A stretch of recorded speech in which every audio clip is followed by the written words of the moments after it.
So good morning, everyone. Something happened yesterday that could probably not have been more timely. We know that Facebook went down for 5.5 hours. Went down for 5.5 hours due to a configuration error. Over and over, I get questions. Why do we require such precision, say with the Linux labs, right? The naming of the file.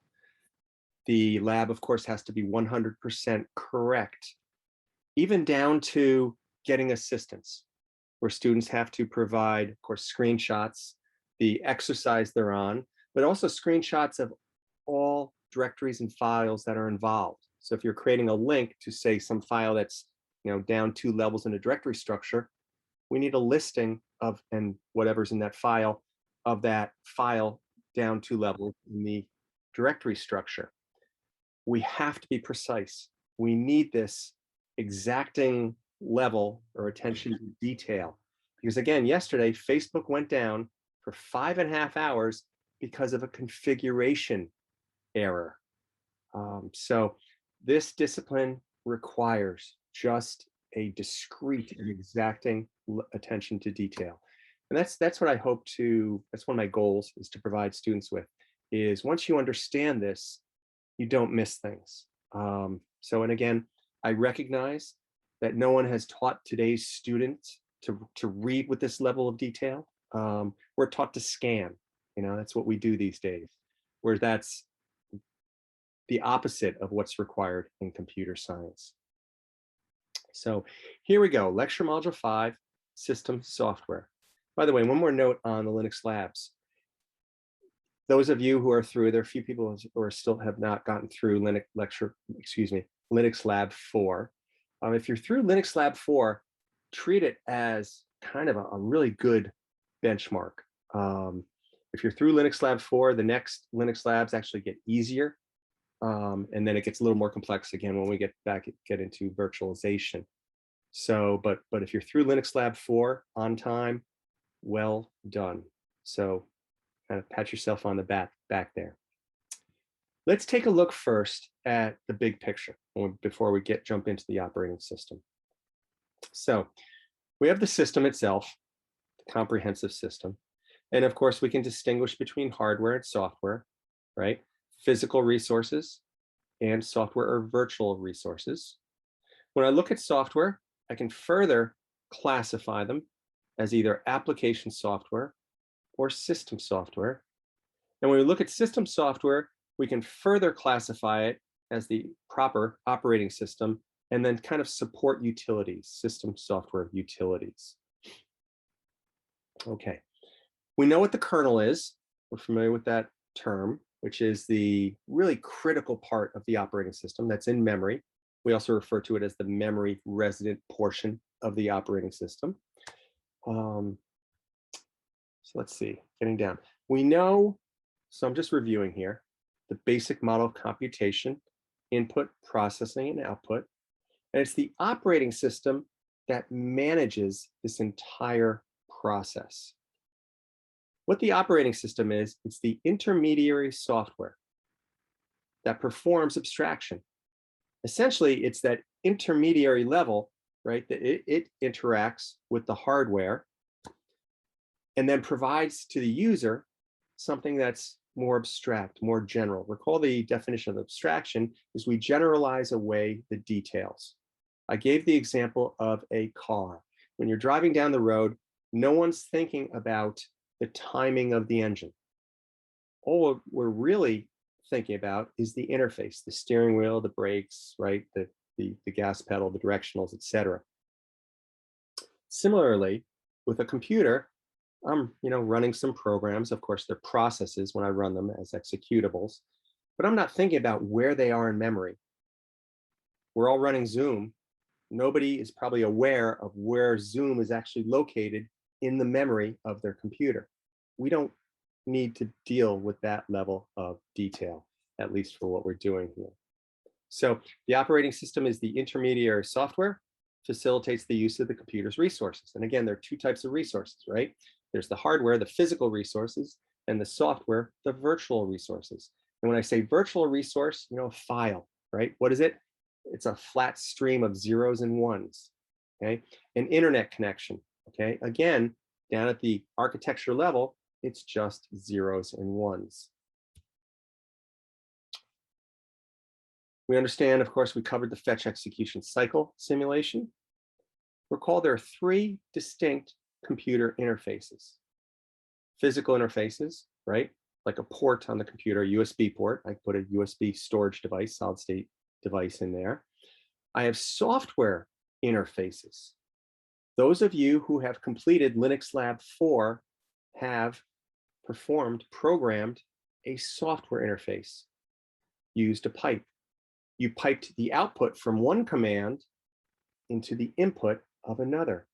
You programmed a software interface.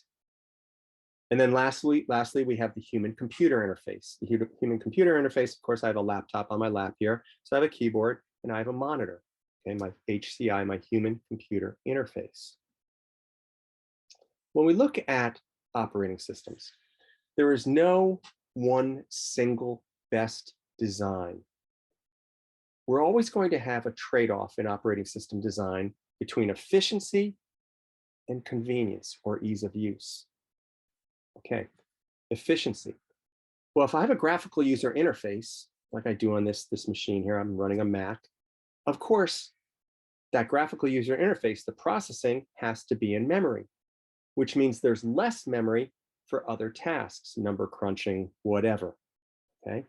So for my ease of use, the operating system provides to me a graphical user interface, but of course that diminishes its efficiency. In contrast, the Linux command line. On those Linux machines, you know, again, it's client server, but still, there's no graphical user interface. That memory is completely dedicated to whatever processing is being done. So we're always going to have this trade-off in operating system design, and actually in computing in general. Efficiency versus convenience. On that, MIT actually distinguished or identified, there are two elements to adoption, technology adoption. The first is perceived ease of use, PEU. The second is perceived usefulness. If something is actually easy to use, people will just adopt it. I can give an example, the iPad. If you've never seen an iPad, you can just pick it up and start using it, playing around with it, right? Ease of use, people adopt it. Cell phones, okay. In contrast, perceived usefulness. I can, as an example, state, say computer-aided design, CAD. CAD has a very steep learning curve. It takes a lot of time to learn really how to use it. Is the general person on the street, walking down the street, just going to start learning CAD on their own if they really don't have a reason? No. Who will? Architects, graphic designers, things of this nature, right? Because they know over time that using CAD, computer-aided design, will actually streamline their workflow. It'll make it easier for them. So they determine that CAD actually has distinct usefulness, so they will learn it. So when we look at technology adoption, again, if something's easy, perceived ease of use, people will just use it. If something's complex, well, it depends on the individuals. So we're looking at, say, professionals, architects, they will overcome that learning curve and adopt CAD. Recall in the textbook when we studied architecture back in chapter 2, the textbook presented architecture in terms of generations. And at that point, I told you the textbook also presents programming languages in terms of generations, and the two did evolve in lockstep fashion. I also noted that operating systems also have generational advances, but that's not the way the textbook presents it. So just reviewing that, recall our first generation of computers, vacuum tubes. If you wanted to run a different program or run a different data set, they actually had to rewire those vacuum tubes. So there was no operating system. First generation of architecture, no operating system. What characterized the second generation? Well, we had enhanced input-output, right? There were punch cards. That supported batch processing. So those essentially first generation operating systems, because there was no operating system in vacuum tubes, that first generation was batch processing. Then, of course, we evolved into integrated circuits, and we observed over time multi-programming. So multiple programs could be in memory. This is distinct, though. It's not the same as the multi-processing we have that takes place today, and I'll introduce that in just a minute. So as I stated, the design goals in an operating system, there's no one single optimal design. It's always going to be a balance, a trade-off, efficiency versus convenience. A lot of users want convenience, and I get it. The operating system is the resource manager. This may be the most important principle or concept to understand. We're going to see that there are actually two modes that the computer operates in. It operates in user mode and it operates in protected mode, okay? Or super user mode or root mode. There are a few different terms for it. The operating system is the resource manager. So just to introduce this, I've introduced this before. Say I'm working on a Microsoft Word document and I type the letter H. Microsoft Word is not collecting that ASCII or Unicode code that is the H. No, it is the operating system. The operating system is the only thing in a computer that actually has direct access to the resources, in this case, the physical resource that is the keyboard. So I depress the letter H. That actually generates an interrupt that lets the operating system know, hey, something happened on the keyboard. The operating system will retrieve that H and actually assign to it, whatever it is, the ASCII or Unicode representation, and pass that, send it to Microsoft Word. Now, Microsoft Word, of course, updates its files, and it wants to show that user that, well, hey, they just, typed H. Well, let's show it to them. Now in the document, the H they just typed, it'll send a system call back to the operating system with what is supposed to be, of course, shown to the user. And the operating system, again, will switch to protected mode and present that on the screen to the user. What I'm talking about here is access, of course, but there's a term here, mutual exclusion. Certain resources require mutually exclusive access. I can use an example of a printer, okay? If both you and I want to print a job and we do it at the same time, we don't want the printer printing one of your pages, one of mine, one of yours, one of mine, one of yours, one of mine, because then we get to the printer and we're shuffling. Okay, is that mine? Is that yours? And I'm kind of putting it together. What we want, convenience, okay, is of course the printer to print your job in its entirety, mutual exclusive access, okay, has mutual exclusive access to that resource, and then it'll print mine. So you and I go to the printer, of course, our two different jobs are collated. They may be stacked on top of each other in the output tray, but still, it's much better than here's one of your sheets, here's one of mine, here's one of your sheets, okay? There are many resources within a computer that require mutual exclusive access, and we'll introduce that. I give another example here, just to really drive it home. Think about if, again, Microsoft Word were to store files directly on your storage system. Microsoft Word is not maintaining essentially the file allocation table where all the files are located, where all the free space is. And essentially what would occur is it would overwrite something on the hard drive, something you really like, a movie, a song, okay, who knows, even part of the operating system itself. So this would be very dangerous. So again, when Microsoft Word, when you hit save, Microsoft Word is not saving that file. Microsoft Word sends a system call to the operating system, sends, of course, the file, and the operating system will save that file to storage because it's the operating system that maintains that file allocation table, okay? And there are many different variants, flavors of file allocation methods. Okay, we understand that there are logical and physical resources. And again, it is the operating system that manages all of these. We understand a process is an active or dynamic entity. I presented this in the past.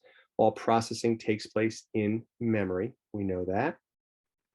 So the last thing I want to do is just distinguish the two different types of abstraction. We have transformation and multiplexing. Transformation, you're just transforming something, okay? Essentially, a single hardware device to a single different representation, okay? I have a computer, right? A single computer, and the operating system, although I'm not working at that raw material, that raw architectural level, as we saw in the fetch execute cycle simulation, no, I have a nice graphical user interface, okay? Transformation. Multiplexing is creating several logical resources from a single physical resources, okay?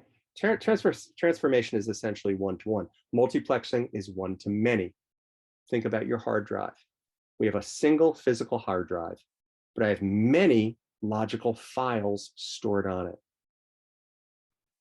Okay, I'm going to come back to this material on css100.com tomorrow and finish that up and just kind of make sure we understand everything. And I'm going to jump to the textbook material.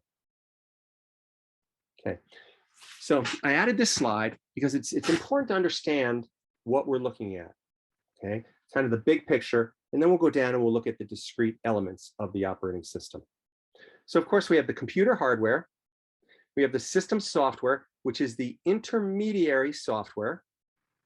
Okay, so essentially the system software interfaces with the hardware abstraction, but provides us with a nice graphical user interface for the most part. And then of course we have application software, but also this is where we interact with the computer. So if I'm working with a file manager, I'm essentially up at this level. And we'll look at that. Again, the operating system, when it works with resources, it does so in protected mode, but you also see this in some texts as kernel mode, as super user mode, and we're going to look at that in Linux. We have super user mode coming up here in Linux Lab 10, or root mode. Root is also another term for the super user, okay, or the system admin. Okay, so we have system software, the operating system, and utilities. Okay, enables the boot process, launches applications, transfers files, etc. We're going to talk about these in much more detail, so I'll just gloss right over them. And then we have application software, which we're all pretty familiar with, and that's actually next chapter. So, what is the operating system? Collection of programs. Think of it also too as a collection of modules, and we're going to see. We're going to have a device manager to manage, of course, the devices that are attached to the computer, a memory manager, a scheduler that manages the CPU, okay? And we'll look at each one of these in turn as well. So again, the operating system is the intermediary, right? It performs, another way to say this, it performs that abstraction between the raw hardware and that nice interface that we're accustomed to. Utility programs. I have moved these slides. I'm actually going to present the utility programs that are associated with each of the managers in turn. So along with the file manager, I'm going to present the utility file management programs. It makes sense to do this rather than separately the way the textbook does, because some of these utility programs are actually considered to be part of the operating system. They're so integral in the operation of the computer system that we just think of them as actually part of the operating system kernel, although they're truly not. In this example, of course, we're looking at Norton antivirus. Antivirus would not be considered to be an integral part of the operating system kernel. So, of course, to get the operating system running, to get your system running, we need to boot the system. And I described the legacy, the BIOS, and in Windows 10, of course, we've moved to the UEFI, the Unified Extensible Firmware Interface. But let's talk about this kind of generically, because the same thing occurs basically in the boot process. Boot processes, bootloaders are, you can even think of them as mini operating systems, because what they're doing, of course, is getting the system up and running. And they'll do so, of course, in protected mode. They have full access. There are no applications running in the boot process. So the boot process First thing that's going to occur is the power on self-test, the post. And this will occur however it's named, it's going to occur. So I turn on my system and it starts taking inventory. Do I have a keyboard? Do I have a monitor? Do I have a storage system? Do I have a hard drive? If so, how much? Okay, how large is it? Do I have memory, right? So it's going to do this inventory, power on self-test, and make sure everything's up and running. We now know, of course, that the basic model of computation, input, processing, and output, I can't do any processing without input and output, so we better get the input-output system running, okay? So, of course, in the former, it was called the BIOS, the basic input-output system. And then loads the essential part of the operating system, the kernel, okay? And again, this is typically stored in storage, so it's going to have to access the storage, the master boot record. And I won't get into the specifics of bootloaders and things like that and when that transfer occurs. It's kind of beyond the scope of this course. We'll get into that in, say, an operating systems course. The text also states that some startup programs will be launched automatically. That's dependent upon the operating system. And really, it's the user who should have control of what programs start up automatically. And we're actually going to look at this. I'll take a look at the Windows Configuration Manager, MS-config, and show you how to not launch everything that's probably on your system. Because again, when it launches these programs automatically, they're resident in memory. They're taking up memory that you could be using probably for better purposes rather than some process just sitting there doing nothing, taking up memory. So with Windows 10, they moved from the BIOS, which had shortcomings, to the Unified Extensible Firmware Interface. Okay. Again, I'm not going to get into the bootloader and how control is transferred and when it's transferred to the operating system in actuality. It's in firmware. Okay, so we're familiar with that. We know from our chapter on architecture what firmware is. Previously, of course, predominantly, it was electronically erasable, programmable, read-only memory, EEPROM. You'll also see it referred to as NVRAM, non-volatile RAM. And increasingly, we are seeing solid-state memory being used. Again, being very specific with my terminology, solid-state memory rather than solid-state storage, okay? We know from our chapter in storage, there are two types of SSD type technology based on NAND, not AND, or NOR, not OR. We know that NAND is block accessible, okay? Similar to, of course, we saw in storage. But we know that for something to be executable, it needs to be byte accessible, NOR, which is far more expensive. So again, we are seeing the transition from EEPROM to the NOR-based solid-state technology. Some of the shortcomings of the old BIOS was 16 bits. And again, we know now, when we look at this, what's the constraining factor of 16 bits? Well, with 16 bits, I can only express 2 to the 16 distinct addresses, 65,000 addresses. That's limiting, very limiting, okay? So the UEFI extended this greatly, whereas BIOS could not have drives over 2 terabytes, UEFI can, and now we take that for granted, don't we? So supports graphics. You know, again, with the old BIOS, it was a command line interface should you wish to do anything on the BIOS. So the UEFI, it supports remote repair, monitoring, diagnosing of computers, which is great. But again, as soon as we introduce that, there's the ability, the possibility of hacking it remotely. Okay, recall what I said with networking and security. If I have a computer and I never connect it to the network, it's pretty secure, okay? So providing this functionality in UEFI was remote monitoring and management. Well, I'm opening the door for possible hacking. So what is it that the operating system does, okay?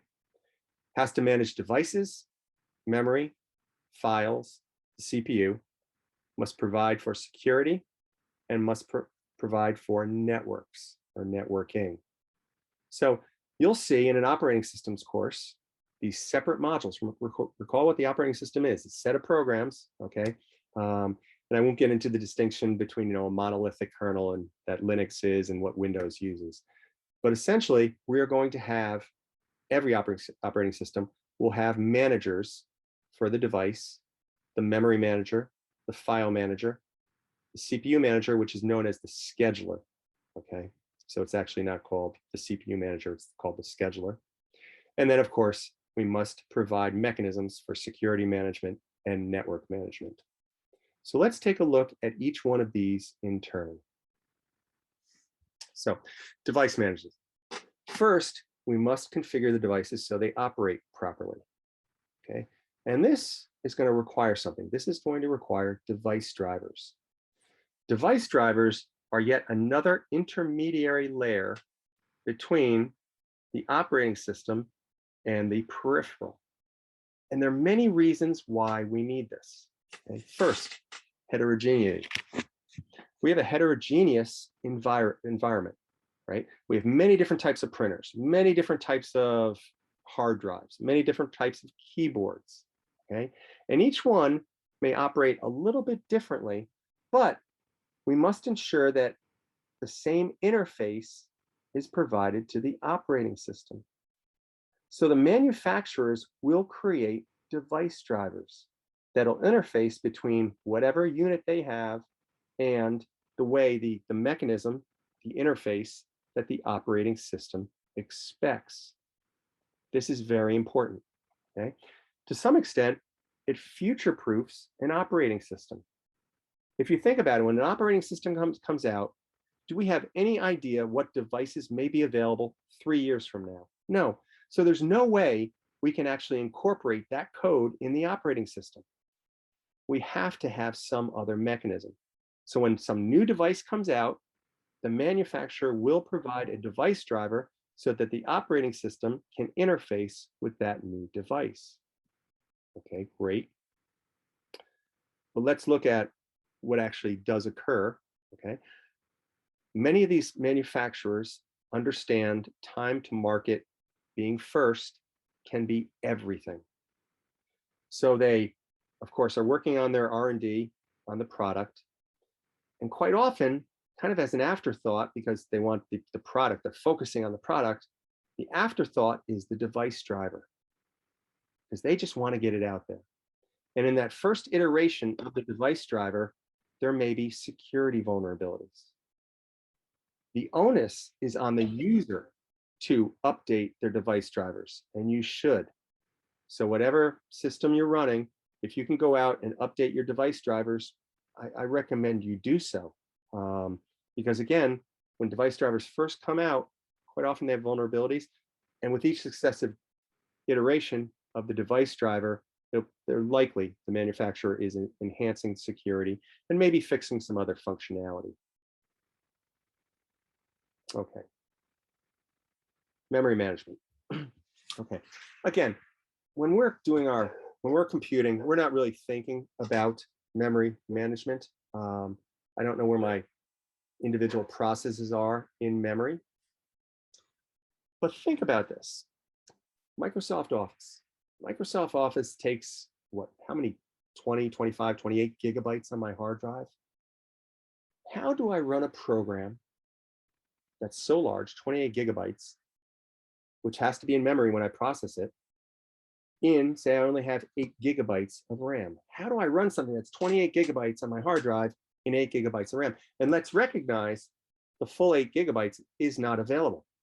Microsoft Windows is consuming quite a bit of that. Who knows what other startup programs are also taking up memory. So what the system will do, what the operating system will do, is it'll employ virtual memory. It'll carve out a space on the hard drive and kind of consider it as memory.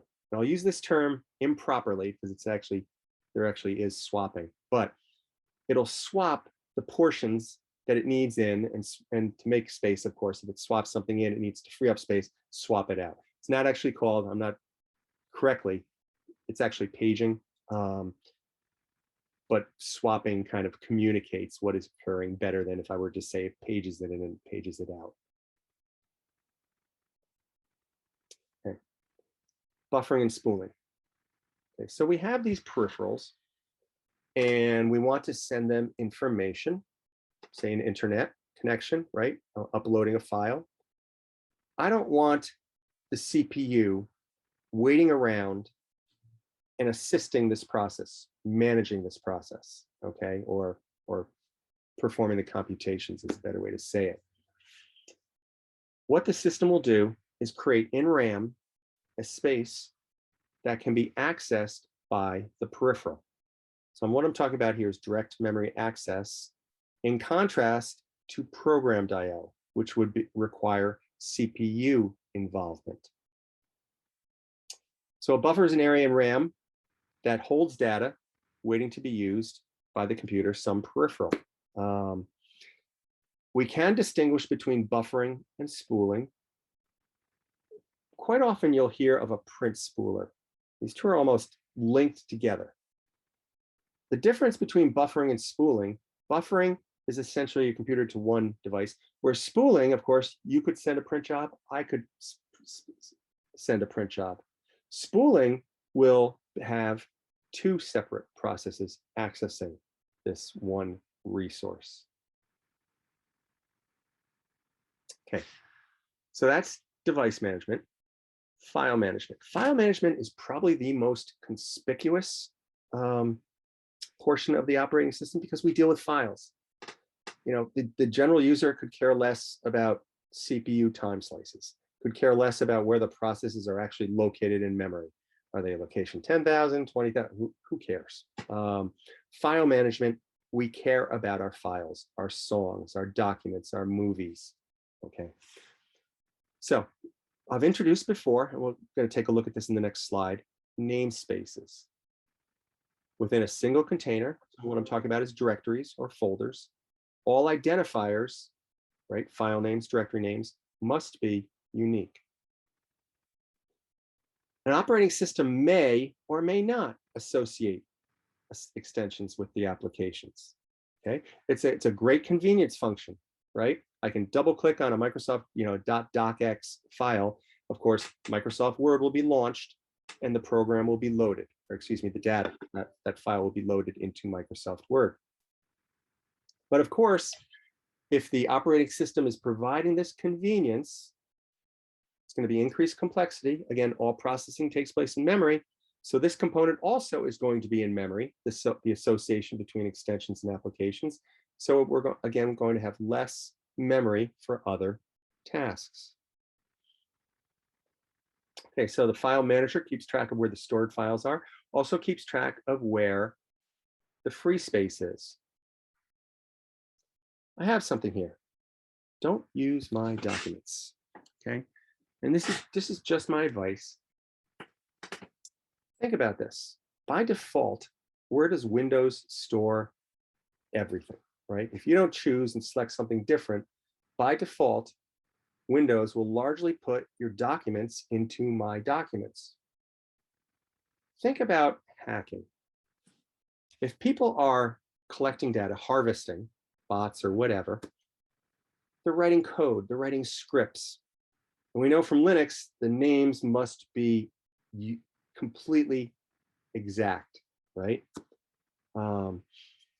Whereas every hacker out there knows My Documents, right? I know how to spell this. So if I'm going to write code to extract sensitive information from your machine, I'm always going to download whatever's in your My Documents. It's going to happen, okay? I'll go after your password files, your browser history, things like that too.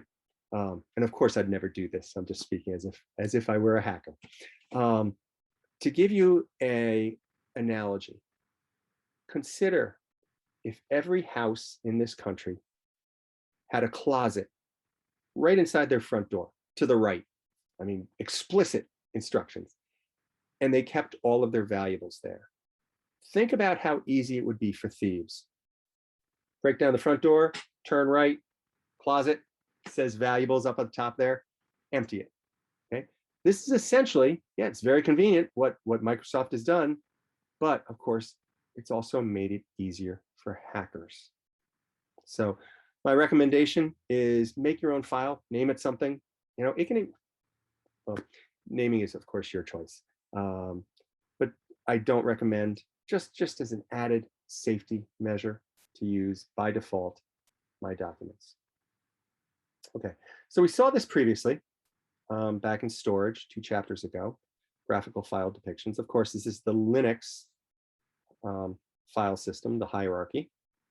And taking a look at the various namespaces. We know within a particular namespace, all directories and files names must be unique. Another word for that is identifiers.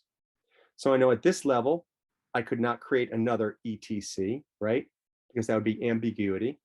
Computers require deterministic execution, so binary has to be one of 2 choices. But I do have 3 different et ceteras in this file system. But of course, they can be uniquely distinguished based on their fully qualified path name. The fully qualified path name begins at the root, which is the slash, okay? So this would be slash etc. This directory here would be slash user slash etc. So again, we distinguish or separate directory levels using the /. And lastly, this one can be uniquely identified as slash user slash local slash etc. And we'll see in Windows, I'll do this demonstration. Windows does have a command line still available, the disk operating system, DOS. They use the backslash to separate files, file levels, directory levels. And here is the Windows operating system. Again, Windows operating system uses drive letters rather than mounting the device itself. Utility programs. So now we're going to look at file management utility programs. And again, a lot of them we almost consider to be part of the operating system.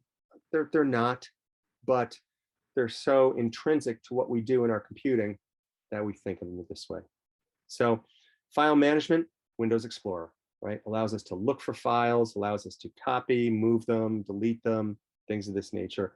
We're all pretty familiar with that, so I won't go into that. Increasingly, we're seeing file utilities, Windows Explorer on the Mac side, Finder, that they have search tools. So you can search for files that may contain a phrase or a word. And this is wonderfully convenient, yes. But again, let's understand that now the operating system, the file manager, needs to maintain an index. These are the words in the system. These are the files that have that word. Where does all processing take place? In memory. So these indexes can be large. And of course, to find something, they have to be in memory, which means, of course, you have less remaining memory for other processing. So again, we're always going to have this trade-off, right? Efficiency versus convenience. Search is great, yes, convenience, but it will decrease the efficiency of our machine. Diagnostic disk management. Again, are we accessing this? It depends on the person, depends on the operating system. The Mac side, the only time I ever really go into diagnostic disk management is if I need to format a USB drive, something like this. Mac OS X pretty much does everything. Windows 10 has made large improvements over Windows 7, where disk defragmentation is automatic. Recall when a file is stored on the hard drive, the operating system just finds free space, so that file is not going to be contiguous. Let's recall from storage that to find something on a hard drive, right, there's a mechanical read-write arm with read-write heads, and then of course the disk spins underneath it.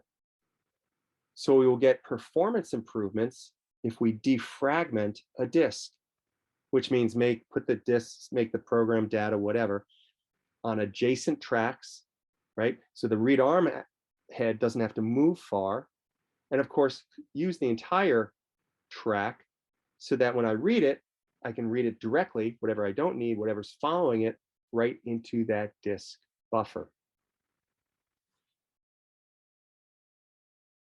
Okay. File utilities for uninstalling and cleaning up. Again, Windows 10 has made vast improvements. Windows 7, we still did this manually. You do disk cleanup to retrieve just whatever is out there, things that weren't properly trashed, thrown away, orphaned. So uninstalling a program in Mac is still much better than Windows. Windows leaves breadcrumbs throughout the registry and in various places. So we won't get into that. I may show that. I may have time to show that tomorrow. Compression.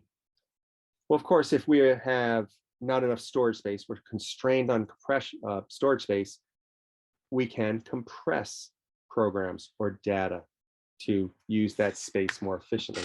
Now, just recall, there are two types of compression. Recall I presented, there's lossy and lossless.